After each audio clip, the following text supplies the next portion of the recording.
ಅಂದರೆ ಗಮನಿಸಿದರೆ ಪ್ರತಿಯೊಂದು ಕ್ಷಣದಲ್ಲೂ ಸೇವೆ ಅನ್ನುವಂಥದ್ದು ನಿರ್ವ್ಯಾಜವಾಗಿ ಇದ್ದರೆ, ಪ್ರಾಮಾಣಿಕವಾಗಿ ನಾವು ಆ ಸೇವೆಯನ್ನು ನಡೆಸಿದ್ದು ಹೌದಾದರೆ ಅದರ ಫಲ ಖಂಡಿತ ಭಗವದ್ ದರ್ಶನಕ್ಕೆ ಕಾರಣ ಆಗುತ್ತೆ ಅನ್ನೋದಕ್ಕೆ ಈ ಶಬರಿಯೇ ಸಾಕ್ಷಿ. ಅವಳು ಯಾವುದೇ ಶಾಸ್ತ್ರದ ಒಳಗೆ ಇಳಿದು ಪ್ರತಿಯೊಂದನ್ನು ಬಿಡಿಸಿ ಬಿಡಿಸಿ ವಿಮರ್ಶೆ ಮಾಡಿ ತಿಳಿದವಳಲ್ಲ. ಆದರೆ ಮಾಡುವ ಕೆಲಸವನ್ನು ನಿಷ್ಠೆಯಿಂದ ಇದು ಗುರುಗಳ ಸೇವೆ, ಇದು ದೇವರ ಸೇವೆ ಅಂತ ಭಾವಿಸಿ ಮಾಡಿದವಳು. ಹಾಗಾಗಿ ಎಷ್ಟೋ ಸರ್ತಿ ನಮಗೊಂದು ಭ್ರಮೆ ಇದೆ, ಯಾವುದೋ ಶಾಸ್ತ್ರದ ಪ್ರವೇಶ ಇದ್ದು ವೇಷಭೂಷಣಗಳಿಂದ ಆ ಎತ್ತರಕ್ಕೆ ಏರಿದವರಿಗೆ ಮಾತ್ರ ಭಗವಂತ ಒಲಿಯುತ್ತಾನೆ ಅಂತ.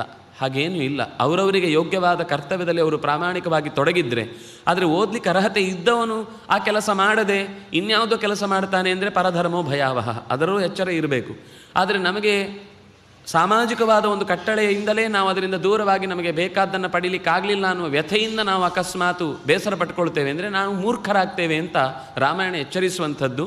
ನಾವು ಮಾಡುವ ಹೂ ತಂದುಕೊಡುವ ಕೆಲಸವೋ ಅಥವಾ ಶುದ್ಧಿಗೊಳಿಸುವ ಕೆಲಸವೋ ಅಥವಾ ಏನೋ ಹಸುಗಳಿಗೆ ಹುಲ್ಲು ಹಾಕುವುದಷ್ಟೇ ನಮ್ಮ ಕೆಲಸವೋ, ಯಾವ ಕೆಲಸ ಆದರೂ ಸರಿ, ನಮಗೆ ಒದಗಿದ ಕೆಲಸ, ನಮಗೆ ದಕ್ಕಿದ ಕೆಲಸವನ್ನೇ ಸೇವೆ ಅನ್ನುವ ದೃಷ್ಟಿಯಿಂದ, ಪರಮಾತ್ಮನ ಪೂಜೆ ಎನ್ನುವ ದೃಷ್ಟಿಯಿಂದ ನಡೆಸಿದರೆ ಅದರ ಫಲ ಖಂಡಿತ ಜೀವನದಲ್ಲಿ ಸಿಗದೆ ಹೋಗೋದು ಸಾಧ್ಯ ಇಲ್ಲ.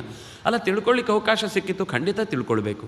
ತಿಳ್ಕೊಳ್ಳಿಕ್ಕೆ ವಿಶೇಷವಾದ ಒಂದು ವ್ಯವಸ್ಥೆ ಆಗಿದೆ, ಆಗ ಖಂಡಿತ ನಾವು ಅರಿವಿಗಾಗಿ ತಲೆಯನ್ನು ಕೊಡಲೇಬೇಕು. ಆದರೆ ಅದೊಂದೇ ಜೀವನಕ್ಕೆ ದಾರಿ, ಅದೊಂದೇ ಬದುಕಿಗೆ ಉನ್ನತಿಯನ್ನು ತಂದುಕೊಡುತ್ತೆ ಅಂತನ್ನುವ ದಡ್ಡತನದ ಯೋಚನೆಗಳನ್ನು ಮಾತ್ರ ಮಾಡಕೂಡದು ಅನ್ನುವ ರೀತಿಯಲ್ಲಿ ಈ ಪ್ರಸಂಗ ನಮ್ಮನ್ನು